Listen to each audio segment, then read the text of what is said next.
Do you wait for everything to be perfect and lined up straight before you make a choice? How hard are you trying to get everything in your life right? What if jumping in and getting messy is one of the ways to find out what works for you? Discover how being willing to mess up can create the phenomenal life you truly desire. Get ready to quit judging and start embracing all of your messy adventures. Now, here's your host, self-declared messy living expert, Petrina Fava.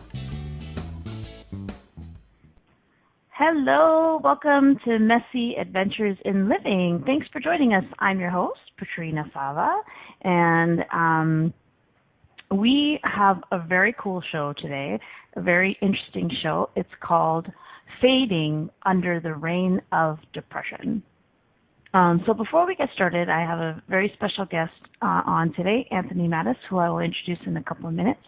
I just want to talk a little bit about, if this is the first time you're joining us and you're wondering what Messy Adventures in Living is, it's a radio show where we discuss all kinds of topics about life. And Messy Adventures in Living is a little bit of me poking a bit of fun at myself and how much I've made myself wrong for being messy most of my life. And so I've chosen to do this radio show about jumping into your life messily and without having all your ducks lined up in a row. So that's the kind of show we do here, Messy Adventures in Living. I am an Access Consciousness bars and body process facilitator. And I also do a bunch of other cool things in my life. I like to dabble in a whole bunch of things. I am a registered nurse, and I work in pediatrics, so I like to work with kids. I also do I teach infant massage classes, and I am also an author. I have published 2 books. One of them was called Creations, Conscious Fertility, Conception, Pregnancy, and Birth. And recently I have just released another one called Possibilities in Parenting, so I'm really excited about those 2 things. You can find me at www.petrinafava.com. So, fading under the rain of depression. Do you feel like you're fading as overwhelming despair engulfs you? Are you watching someone drown in depression? While the world is busy diagnosing, medicating, judging, projecting conclusions about victims of depression, a different possibility exists. What if you don't have to be a victim to a mental disorder? Is it possible that depression is not what we have decided it is? What if the ability to change it lies so far outside the box of limitation that we've created? So thanks for joining me as I chat with Dr. Anthony Mattis today about real possibilities for happiness when it seems that the world is closing in on you. So Dr. Anthony Mattis is a holistic chiropractor, certified life coach, and Access Consciousness certified facilitator. He also practices Access Symphony energetic healing sessions. After experiencing the tragic loss of his wife to suicide in 2011 due to bipolar disorder, his commitment to assisting those suffering from life's challenges took on a whole new limitless meaning. And it wasn't until he started using the tools of Access Consciousness that he started to witness his own life magically change in ways he always knew were possible but hadn't previously experienced. Dr. Mattis' mission is to assist people in living the life of their dreams, and he's excited to share with the world the dynamic tools he has acquired over the years that have changed not only his life, but so many others that he has been privileged to help. He currently lives in Bluffton, South Carolina, with his 3 children, and if you'd like to know more about him and his work, you can visit his website at www.choosingthebestlife.com. Welcome to Messy Adventures in Living, Anthony. Thank you, Petrina. Thanks for having me. Yeah, so tell us, can you tell, so I just want to start off actually by saying the reason that I really wanted to explore this topic was in Canada, I don't know if this is really anywhere else, but in Canada over the last week or two, there's been this thing that one of our like phone companies does called Bell Let's Talk, and it's just a way that they raise awareness around mental health and try and draw some attention to the fact that we've been keeping topics like depression and other issues of mental health kind of very secret and hidden, and it's their way of saying, hey, let's talk about this stuff. And so over the last couple of weeks, there's been a lot of talk, or just really been in my awareness, like on social media, and a lot of discussion around depression. And, you know, over the last few years for me, when, using the tools of Access, I've started to really come away from this idea that we are victims to things, to, physical illness, to mental illness, to anything really. And so when I was listening to some of the perspectives on mental health, even in an effort to raise awareness, I found that there was a lot of like victim energy around this topic. And so that's kind of why I thought, I would really love to do a radio show on this. So thank you so much for joining me today, Anthony. Yeah. My pleasure. Do you get that sense, do you want to start maybe by talking a little bit actually about what you know about this and talk a little bit about what's been going on in your life? Yeah. Yeah, I mean, my point of view when it comes to just health in general is that so much of, I was brought up to believe like the doctors knew everything, mm-hmm. and that they were like the gatekeepers of health. And unfortunately, at least in the United States, it's a very disease care focused healthcare system, and it's not a true healthcare system in that where you spend time educating people on how to eat right, exercise right, and we hear about things like the power of the mind and all that stuff, but that's not something that you actually learn in school. So everything is all based on symptoms. And so a lot of times when people get sick, it's like, okay, I have this sickness, I have this illness, this is the symptom, and then you go to the doctor and then they give you medicine to fix it, but no one's ever really getting to the cause of the problem. So a lot of us are raised in ways where, okay, well, this happened to us. Okay, This mental illness or this sickness or I caught this cold. It's always like you're in the receiving mode of this particular ailment of some sort, and it really takes choice out of the whole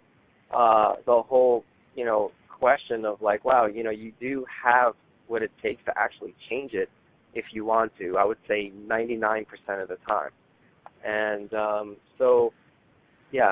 I hear what you're saying. And, being with someone for 10 years, my late wife who struggled with manic depression, when I met her, I was on a journey of metaphysics and how the mind affects the body. And this was long before I even knew about access consciousness. So when I met her, she was very interested in a lot of the things I was involved in because she knew in the heart of her heart that whatever was going on with her was something deeper than just a chemical imbalance. The question that she had and the question that I have is what causes the chemical imbalance, right? Okay, it's what can the brain chemicals become imbalanced? Absolutely. But the question is why, right? So in this reality, we say, okay, well, if your chemicals are imbalanced, we're going to give you a pill to balance them.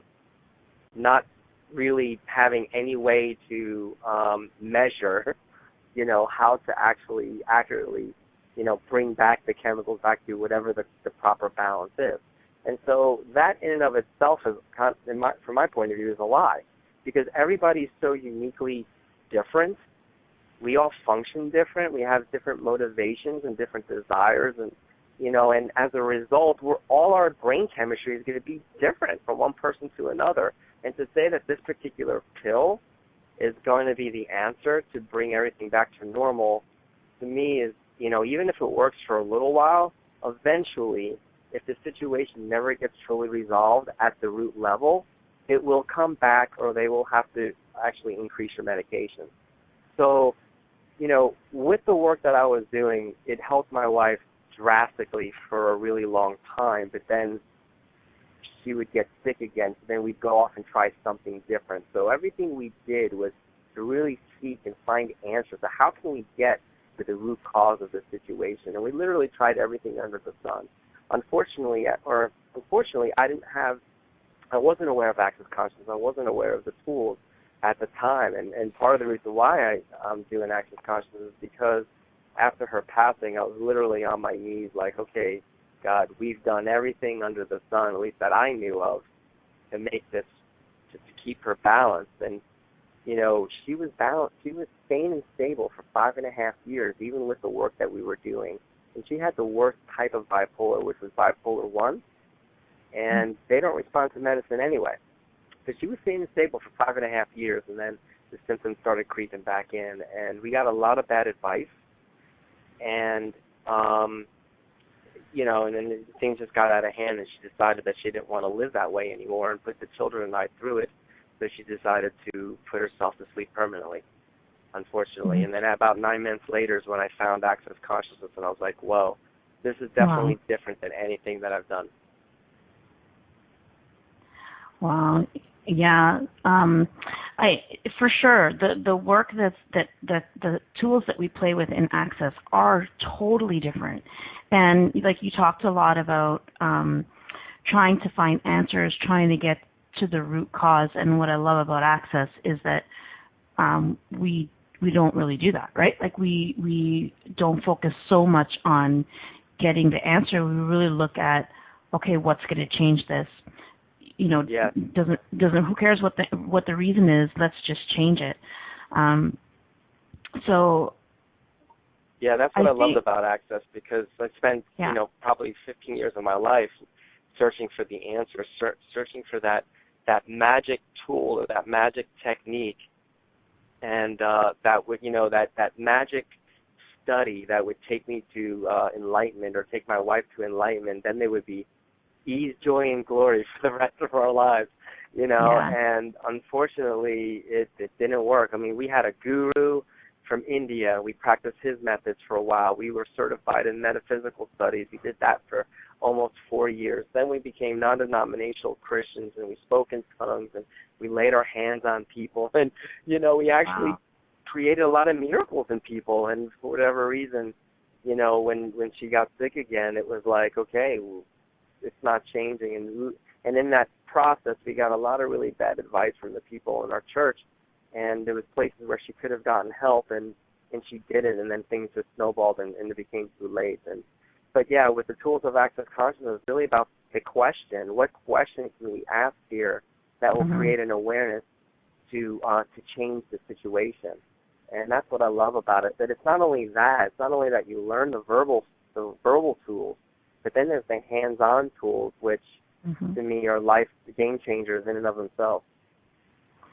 And like the bars, the hands-on, the body work, none of that is about looking for answers or looking at reasons. It's literally about just getting rid of the limitation and just taking it right out, pulling the rug out from underneath, kind of thing.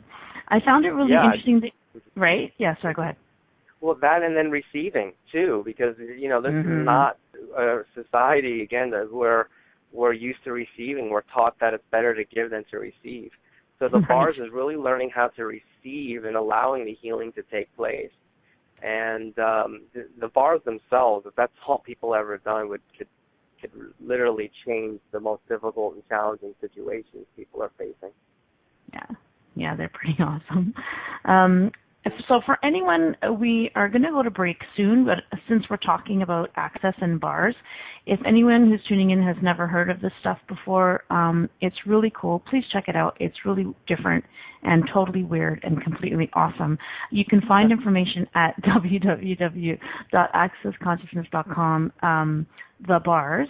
And so check it out, and we are going to go to break and then come back and talk more to Dr. Anthony Mattis about fading under the reins of depression and what we can do to change the perspective on this. And we'll talk more about how we can change this in others or change it in yourself. So you're listening to Messy Adventures in Living. Please come back soon. Do you wait until all the traffic lights are green before you get in your car? Of course you don't. Are you waiting until you have everything perfect to begin living? Most of us have learned not to take any steps until we have all the information to make the right choice. What if the opposite is true? What if it's choice that creates awareness? Are you willing to make lots of messy choices so you can begin to see the possibilities that you didn't even think existed? Listen for Messy Adventures in Living radio show with self-declared messy living expert Petrina Fava every Monday at 9 a.m. Eastern Standard Time, 8 Central, 7 Mountain, and 6 Pacific on a2zen.fm. How much more expansive would your life be if you were willing to get messy with your choices? What would you say if I told you that you could change your life in only 1 hour and all while lying down relaxing? Thousands of people all over the world have. What am I talking about? It's called Access Consciousness, the bars. The bars is an energetic body process that contains 32 different points on your head that when run assist you in releasing decisions about any area of your life that you have made solid and as a result cannot change. The bars is the first class in Access Consciousness, a dynamic set of tools and information designed to transform any area of your life. When you have a bars session, the worst that can happen is you feel like you had a fantastic massage. The best thing that can happen is your whole life could change. Go to accessconsciousness.com today to find a facilitator to schedule a private session or to find a bars class in your area. Are you willing to give yourself an hour to change your life? You're listening to Messy Adventures in Living with Petrina Fava. To participate in today's show, please call in the U.S. 815-880-8255. In Canada, 613-800-8736. In the UK, 033-0001-0625. Or you can Skype us at a2zen.fm. You can also ask questions or comment by email by sending to Petrina at petrinafava.com. Now, here's Petrina with more Messy Adventures. Hey, welcome back. You're listening to Messy Adventures in Living. I'm your host, Petrina Fava, and I'm joined today by my guest, Dr. Anthony Mattis. Our topic for today is fading under the rain of depression, and we're looking at a different possibility with depression and suicide or anything else that goes along with that. Before we went to break, we were talking about Anthony and his wife who had bipolar, and he was talking about being introduced to the tools of Access. And so if you are not familiar with Access, you can check it out, accessconsciousness.com, which is a very interesting modality that can really change things in your life, or that offers you tools that you can use to change your life very quickly. So Anthony, I wanted to look a little bit at how being in the question. So one of the most foundational tools of Access is being in the question, asking questions rather than functioning from conclusion or drawing conclusions and using judgment, which is really what we learn very young in this reality. So what would you like to say about asking questions about this topic? So for someone who maybe is feeling like they have depression, or for people who have people in their lives that are experiencing depression, what kinds of questions could they ask? Well, the biggest purpose for not that it's purpose, but the biggest reason why, Gary Douglas, the creator and founder of Access Consciousness, talks about asking questions is because what it does is it actually activates the quantum entanglements of the universe, okay? And so, even the Bible says you ask and you shall receive, but they don't really tell you why or how you receive just by asking. So the question actually activates the quantum entanglements, and those are the things that are responsible for actually bringing or assisting in the creation process of what it is that you're asking for. And it may not show up in the exact package that you're asking, but it will show up pretty darn close. And so learning the art of asking the question is like one of the key tools in access consciousness. And so if you are in a state of where you're in a depression, one of the key questions is to ask, how does it get any better than this? Now, I know it sounds really elementary, but if you keep asking it like 20, 30, 40, 50 times a day as those negative thoughts keep creeping in, eventually the universe will begin to show you, or God, whatever your point of view is, will begin to show you what else is possible. And your life becomes like a multiple choice of possibilities is what you're looking for. Because a lot of times when we're depressed, it's because we feel like a victim. We feel like there's no way out of the current situation, whether it's a bad relationship, whether it's a crappy job, or whether you just feel low if it's something that you've battled like for the last 10, 15, 20 years of your life. So asking the question, what else is possible? How does it get any better than this? The universe will begin to show you different possibilities. Yeah, those are really great questions. There's some of the first ones that you learn when you start to explore access and the bars. Often sorry, go ahead.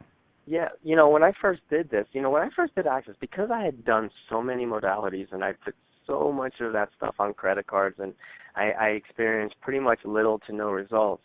When I first did access, I had sort of like a prove it to me attitude.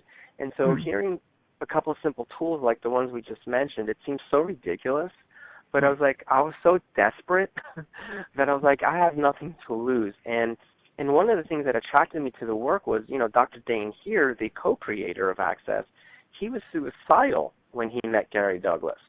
Yeah. And, now he's the co-creator of Access Consciousness. They've developed Access to what it's become today, which I think is like in 173 countries now.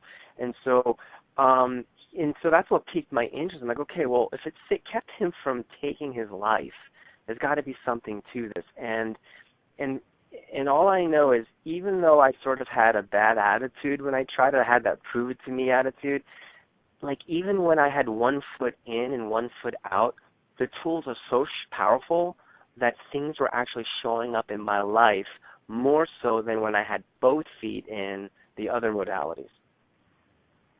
Yeah, I think I can relate to that a little bit. Also, being a nurse and having, a medical background. And then I remember when I was first introduced to Access shortly after having a miscarriage. And I remember when it was my brother that taught me these tools, and he was like, well, why don't you ask what else is possible, or how does it get better than this? And I was like, yeah, okay, so what else is possible? Well, I could be pregnant. Well, I had that same kind of prove it to me attitude, and I think for anyone who has any kind of medical background especially, or even not, I've heard so many people say, well, how could it possibly be that easy? Like, really, what else is possible? That's it? Like, that's all you got? So... And what if it really could be easy? Like we learn so much that everything is hard, and especially around depression, like how much do we hear and how much is projected at people of how hard it is to change depression and how hard it is to get out of it. What's something really interesting today, I just happened to talk to my 11-year-old daughter. It's so funny. I mentioned that I was doing a radio show today, and she said, oh, what are you talking about? And I said, depression. And she said, oh, my God, we're learning about that in school. And so I said, cool. Can you tell me what you're learning about it? And she said, it's a form of a mental disease that, affects you when you have stuff in the past and you can't get over it. And I was like, wow, is that what they told you? Yeah. And she said, yeah, wow. That's what they told me. And I was like, okay, what else? And she said, oh, and it often leads to drug use and drug and alcohol abuse. And I was like, wow. That's cool that they're putting that in your universe. Awesome. And then I was like, by the way, everything you learn is an interesting point of view. So right. Well, that's a huge lie, and that actually that infuriates me. That kind of information. No kidding. And I don't know what the statistics are in Canada, but I know at one point, 3 of the top selling drugs in our country were antidepressants and anti-anxiety medicine. So, Right. you know, to me, if and they're increasing every year. So it's like, are you really, if it's increasing every year, are you truly getting to the root cause of the problem? You know, to me, the answer is no. So it's like they're putting more and more people, and now they're making, liquid Prozac for children. I mean, seriously? Wow. I mean, at 8 years old, 9 years old, 10 years old, and you know, that's the point. That's why I do this work, and not only for it to change my life and to help in my kids. I mean, when my wife passed, she left me with 3 children, and the kids were at the time 11, 9, and 2.5 years old, and the bars has actually changed their life as well, and the tools of access, and it's like really the one thing that got us through those times. And when they are down, and when there aren't wonky things going on at school, my kids have the awareness now to say, hey, Dad, you know, can you run my bars? And it's like, boom, whatever's going on in their world, it shifts and it changes right there on the spot. So to me, it's like there's so many tools out there that are not part of mainstream society, and it infuriates me because the information that these kids are learning in school are only based on one point of view and based on a certain reality, which to me is, I'm not going to say it's all a lie, but it's not the whole truth. That's for sure. Mm-hmm. And it's certainly not a question, right? So it's a lot of it is just what we've learned in the past and what we've bought, and we're just continuing to we're just almost recycling, I feel like, the same information over and over again, and not asking questions to look for different possibilities. You know, which is, and I always find it funny because it's kind of the basis of science, right? Like, question, and yet when we look to try and change things from a medical perspective, we don't really go into question too much. It's like, well, this is what's worked in the past, so let's just keep doing that. Right.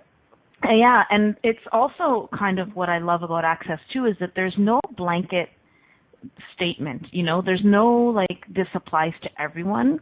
So when we look at the tools of Access, a lot of it is about what's true for you, and you know what may be true for one person or what may work for one person may not work for someone else. I'd like to talk a little bit about kids, actually, since we're on that topic. Can you talk a little bit about how you talk about your wife's depression and suicide with your children, for anyone that might be listening that may be going through something similar? I would love to. I mean, you know, I told, you know, from the day that it happened, again, at that time, I guess the boys were maybe 10 and 8, and then they were turning like 11 and 9. Anyway, I told them the truth. And I basically, you know, but I explained it in a way that they can understand. Because what was interesting about, my wife's name was Jessica. Jessica's condition was that once we met and we were so committed to spiritual practices and metaphysics and all that stuff that, you know, for the first 3.5 years, she was able to get off of her medicines and all that, and she was fine. And then she had an episode, and then she took about a year to recover, and then she went 5.5 years staying stable. So the kids never really saw the illness. You see what I'm saying? So it was like that when they just remembered her crying towards the end of her life, but that was it. So when she had her first episode, which was earlier in our marriage, the kids were only, I think, 1.5 and 3. So even though some of that stuff may have gone in there subconsciously, they don't remember it cognitively, you know what I mean? So they literally came home from school, and it's like, Mommy's gone. And they were like, what? And then so I said, okay, Mommy had a condition called bipolar disorder. And I explained, and the way I just explained it in a way that I thought they could understand. And I would explain it like, you know those 4th of July sticks, those sparkler sticks? And I would explain, like, that's how the signals in the brain work. But Mommy's signals were going so fast that she couldn't take it anymore. So she decided to take a bunch of medicine to go to sleep forever, permanently. Wow. And in the day before she passed, she even said to me, she's like, you know, you and the kids don't deserve this.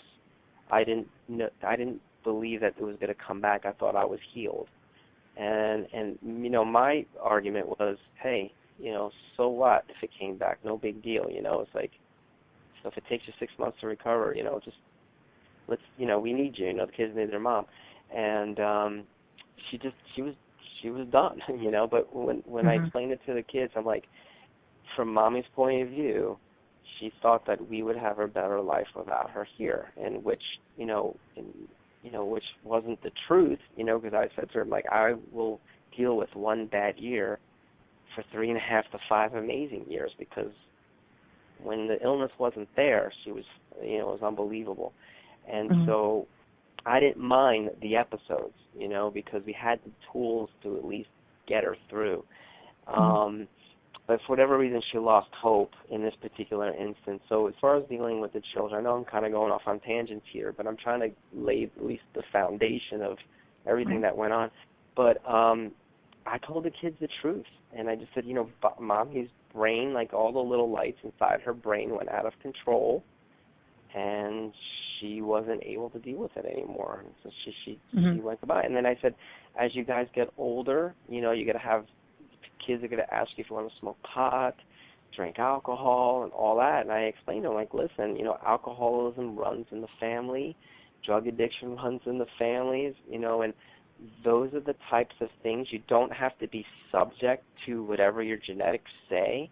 However, if you give your genes the proper environment for them to express themselves, then you may find yourself in the same sort of situations. And so that's what I said at the time before I learned about access.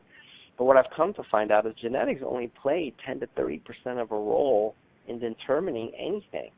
So much of the medical model is like, well, if mom and dad had it, or, your grandparents had it, then there's a strong possibility you're going to have it, which is not necessarily the truth.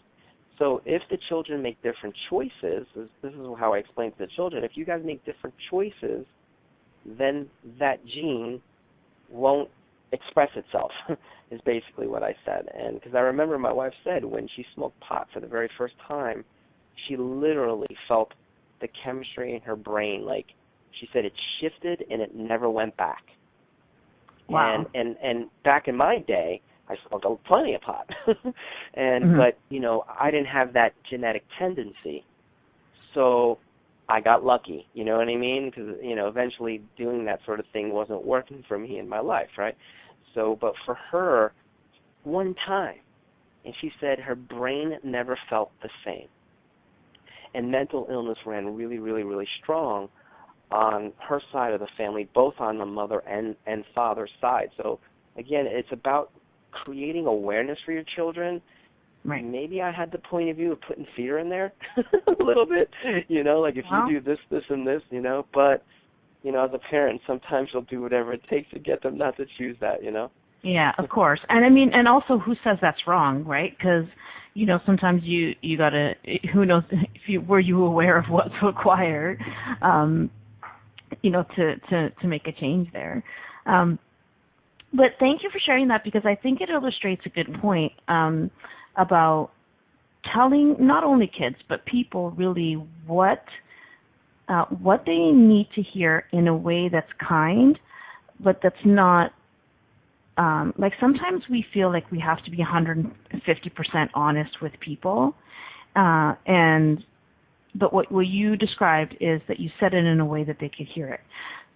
So, would it have been kind to go into to details that they may not necessarily have needed to know, but, did you give them the information that they required to hear in a way that they could hear Absolutely. it?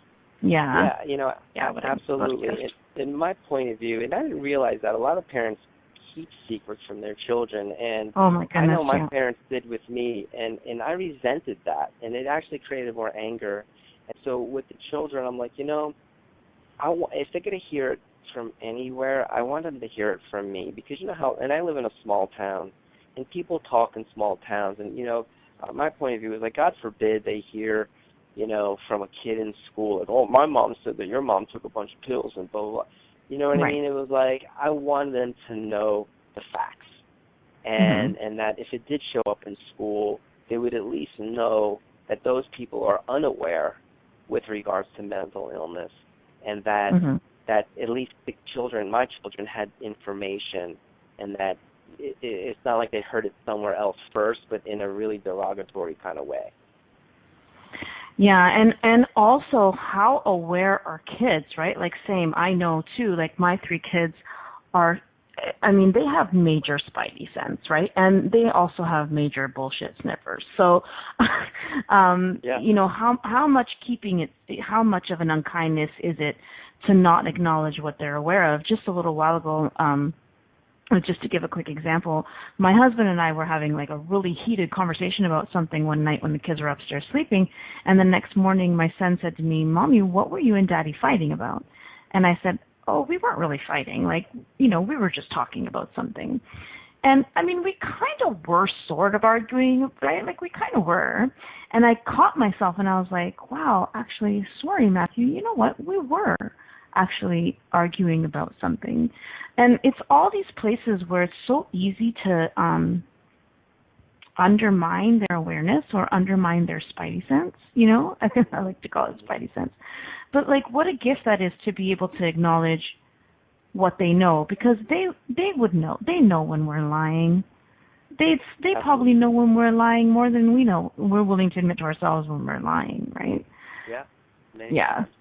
It's quite a gift to be able to do that with your kids and honor them for their awareness and give them information, like you said.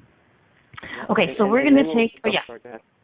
So then, go ahead. 9 months, like the first bars class I went to, literally, my daughter was 2.5 years old, so I knew she would not be able to sit still, you know. But I basically said, okay, guys, you know, there's something that Daddy wants to learn here, and I think it's going to be something that's going to be really, really great for our family.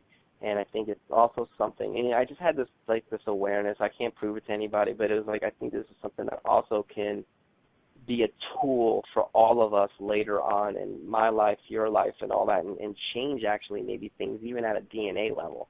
Now, I know I can't say that, I don't know, but it was sort of an intuitive thing. And I'll tell you what actually kept me going back for more bars classes is I watched how it affected the boys immediately. And my one son, who's very, very, very hyper, it knocked him on his ass within 20 minutes. And I'm like, you know what? This is worth the price of admission just for that, because it got him to calm down. And my older son, he kind of is just a chill kind of person anyway. He'd be sleeping and snoring within 5 minutes. So I'm like, you know what? If all it does is create ease and relaxation, well, that's worth right there everything, you know, because we live in a reality where everything's fight or flight. But so they were part of every access class that I had taken. And it was really the children that were encouraging me to keep going back for more, because there was something, talk about spidey senses, they were aware of how much it would change the possibilities for our family. And my God, you know, now I'm personally traveling the world, personally working on Gary and Dane, utilizing the tools that they've created, and I'm doing private sessions on them. And that's not something that I thought was in the cards or anything like that. I was just trying to learn this stuff to get out of the depression that I was in, but also to create a different possibility for the children with regards to mental illness and all that stuff. So, and God, did they know that this stuff was going to change our lives, for sure. Mm-hmm. And imagine all that starting with asking what else is possible. Totally, and how does it get better than this? And trust me, I was in tears when I would ask those questions, you know? Yeah. Like, please show me. Yeah. Yeah. Okay, we need to take a break. I know. So you are listening to Messy Adventures in Living. I'm your host, Petrina Fava, and we are having a great conversation with Dr. Anthony Mattis about fading under the rain of depression. We will be right back after this break. Do you wait until all the traffic lights are green before you get in your car? Of course you don't. Are you waiting until you have everything perfect to begin living? Most of us have learned not to take any steps until we have all the information to make the right choice. What if the opposite is true? What if it's choice that creates awareness? Are you willing to make lots of messy choices so you can begin to see the possibilities that you didn't even think existed? Listen for Messy Adventures in Living radio show with self-declared messy living expert Petrina Fava every Monday at 9 a.m. Eastern Standard Time, 8 Central, 7 Mountain, and 6 Pacific on A2Zen.fm. How much more expansive would your life be if you were willing to get messy with your choices? What would you say if I told you that you could change your life in only 1 hour and all while lying down relaxing? Thousands of people all over the world have. What am I talking about? It's called Access Consciousness, the bars. The bars is an energetic body process that contains 32 different points on your head that when run assist you in releasing decisions about any area of your life that you have made solid and as a result cannot change. The bars is the first class in Access Consciousness, a dynamic set of tools and information designed to transform any area of your life.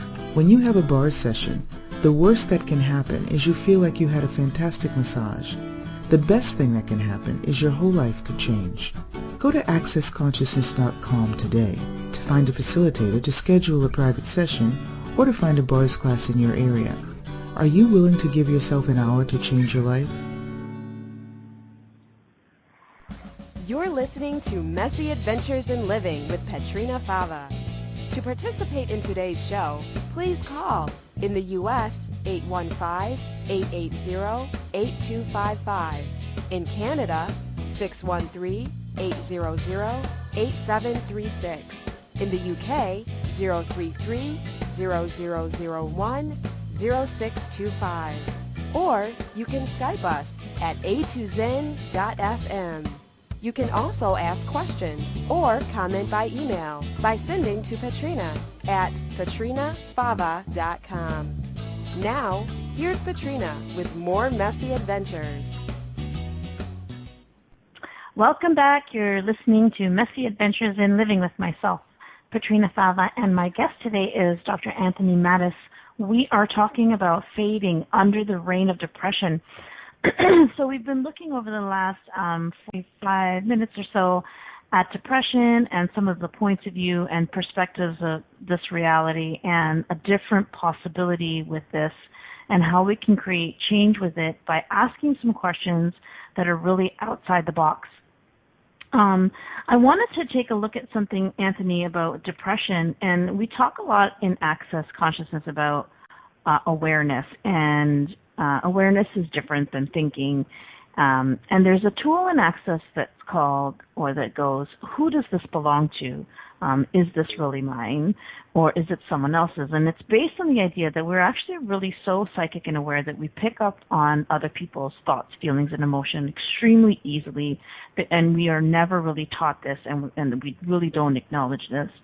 And a big part of depression, I guess in my awareness anyways, is that, you know, how much of this is such intensely heightened awareness.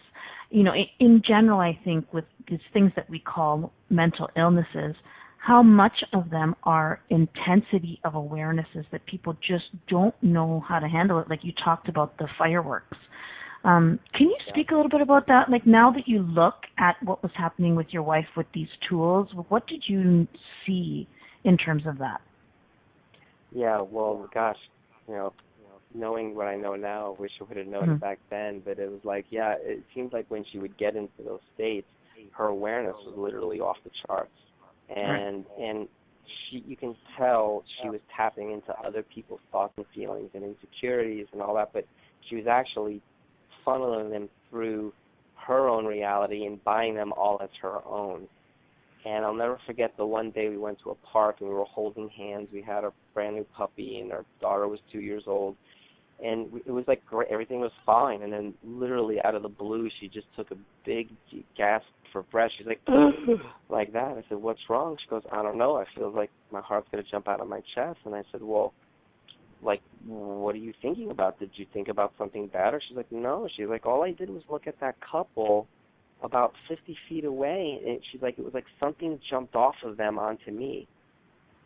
And now, at the time, I didn't know what that meant, but now knowing what I know, it was like, what did she become aware of energetically with what was going on with that couple that actually put her in a state of fight or flight? And she was in such a state of fight or flight that her heart rate was over 100 beats a minute at rest, like sitting down. So she went into what this reality would call a panic attack. Right. Now, having the tools of access consciousness, we could say, okay, return to sender with consciousness attached, right? You don't want them to get stuck with it either, but you want to say consciousness attached because you want them to get the awareness that they need to have so they can create the change. But something jumped off of them onto her where she soaked it up as a sponge, but she was buying it all as hers. And as her symptoms got worse, then she started going into states of paranoia. And the stuff that was coming out of her mouth, none of it made sense. Because I'm like, wait a minute. 4 months ago, you were this extremely confident person that, it's like you've overcome all this stuff. You don't even, none of these issues are yours anymore.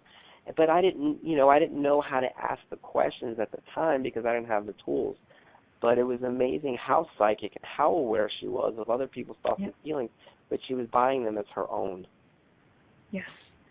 Yeah, exactly. And I think that's the key here is like with all of these, with physical illnesses as well, but also with mental illnesses, like how much do we buy it? We're never taught this stuff, that it's possible that we're aware of other people's thoughts and also that our bodies are aware. Like what you described sounds so much of how much was her actual body so aware of someone else's bodies or someone else that then it was mimicking maybe what was going on, or I mean, who knows, right? But it's such a valuable tool that who does this belong to? Is this even mine? Is huge. Yeah, and all this stuff sounds so esoteric. So, like for the listener who's like not into metaphysics or quantum physics or any of that stuff, it's like we believe that the radios in our car work, right? Because we turn it on and then music comes out, right?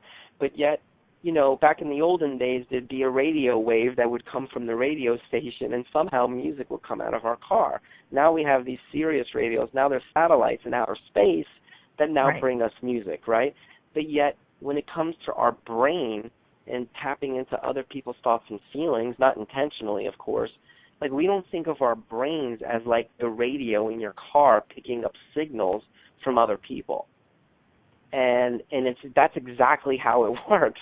So the thing is, like, we don't learn that stuff in everyday school. That's not like everyday science, And it's a shame because so many people find themselves in situations that they're calling medical, and it's not. Maybe they're just super psychic, and they're buying into everybody else's crap, but they're filtering it all through their life experiences, and then it shows up. Then, from their point of view, they think it's theirs. And my goodness, it's like just having that tool, who does it belong to, and being able to return to the center with consciousness attached is huge. And then sometimes it's the earth wanting a contribution from us. Yes. And again, because everything is energy, including our thoughts and feelings, right? And so including everybody else's thoughts and feelings. And so is the earth. So the earth is always gifting to us. What if it wants a contribution back to us, energetically speaking? And so all those intensities, all those potencies, the anxieties, the paranoias, the depressions, what if you just looked at that as energy or a certain type of frequency? And what if you gift the energy of that back to the earth? Not the depression part, but just the energy part of it, because that's what maybe the earth may be lacking, but it may be showing up in your reality as pain in your back or anxiety or depression or whatever. You know what I'm saying? So yes, and we're labeling it, and that's right there. I think is a key too. Is like we're calling it something, right? Like we're labeling it depression, and it also has such a wrongness attached to it. We decide that it's wrong. Yeah, so we've decided that it's wrong. But what if it's just an intensity of awareness, and then you can gift, like you said, gift this energy to the earth. Somebody might say, well, why would you give the energy of depression to the earth? But that is really just a label. It's just a point of view that we have that this is something negative. I mean, intensity of awareness is intensity of awareness, right? Bingo. Yeah. Bingo. A lot of times, the chiropractor people with low back pain and neck pain, when I start using these tools with them, and I'm like, is that a capacity of yours that you've been hiding? or that you've been postponing and putting behind you. And or I'll ask them, is it yours, someone else's, or the earth? And I'll just play with them, like, you know what, I'm getting the earth. I said, well, let's give it to the earth. And then all of a sudden they do that, and then the energy dissipates. It changes. Yes, and that shift, and it was one of the tools of Access that I was so excited about in the beginning, was like, what if you're not wrong? It was like, oh, yeah, what? So, for anyone who is going through this, like, what if this is actually a capacity? Wow, like, I mean, it's huge, but if you look at it, like, really, what if you have this enormous capacity with the earth, or that you are so your awareness is so heightened, and then if you stopped looking at it as wrong, could you change it? Could you use it to your advantage? Could you play with it? Like, it just, I mean, I think even right now, just talking about it, like, the lightness that it comes up when we talk about it like that is so palpable. Totally. When you stop looking at it as a wrongness. Yeah. Yeah, I mean, the biggest thing that Gary would say to me is, like, what if all the places where you judge yourself as wrong or pathetic were actually all the things that were right about you? Yes. And I was like, holy shit, like, really? Yeah. I'm like, oh my God, really? All those places where I judged myself were actually capacities and gifts and potencies. And but again, even the school system, I was one of those kids that were labeled as ADD, ADHD, and all that. But we're talking about back in the the late 70s and early 80s, and they didn't have Ritalin at that time. That came like maybe the generation after me. Like my younger brother was 9 years younger. They put him on Ritalin, right? But Gary's like, that was a capacity you had. Mm-hmm. It wasn't a hindrance. I was a very active kid, and it was hard for me. But like this reality, not all children can fit the system, and there's only one system. And the system makes you sit in a chair for friggin' 6 hours, What if they let me learn while I was shooting baskets or throwing a football or something like that? I probably would retain information a lot better. So then you grow up feeling wrong because you couldn't fit into a system, and then all of a sudden you come to something like Access Consciousness and say, all the places you were made wrong were all the things that were actually right about you. But I spent my life dealing with like low-grade chronic depression because I was always told I was less than my whole life, Yes. And it was by the authorities, by Exactly. the school system, the teachers, and the guidance counselors, and all that. And I'm like, and but what if I was? What if you're the authority? Exactly. And what if you're the authority? And what if you know what's true for you more than anybody else? Right. Right. So we are at the 2-minute mark. I know, right? I could keep talking about this too. Wow. It's crazy. It's awesome. So maybe you can come back to Messy Adventures in Living and we can keep talking. So we have 2 minutes left. Do you want to tell everyone about what you have going on in the world, what you got coming up, how they can reach you, and that kind of thing? Yeah, well, my website is Mattis Health. Well, what is my website again? Mattis Chiropractic. I don't even know. Just Google Anthony Mattis. He's there. Thank you. Yeah. Mattis, gosh, I don't even remember. We're drawing a blank. Anyway, I have a wonderful telecall called Commit to Creating Your Life Through a Storm. And there's a 2-part series. They're $25 each. We're giving away to the listeners for just $25. It's a 2-for-1. So, and it's really where I'm talking about, how do you continue to commit to your life even when you feel like everything is falling apart around you, or even where maybe people that you love, like your spouse or your lover or whoever, where things may not be working out for them and you're caught up in their world. How do you commit to creating your life regardless? And so it's a wonderful telecall series, and we use the tools of Access in there. Great. Oh my God, that sounds wonderful. Thank you so much.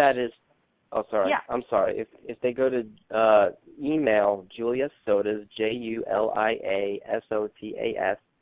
@hotmail.com, just send her an email saying that you'd like the gift from the radio show, and she'll be happy to send you the link to purchase that. Awesome. Thank you, Anthony. Thank you, everyone, for listening. Thanks for playing with us on Messy Adventures in Living.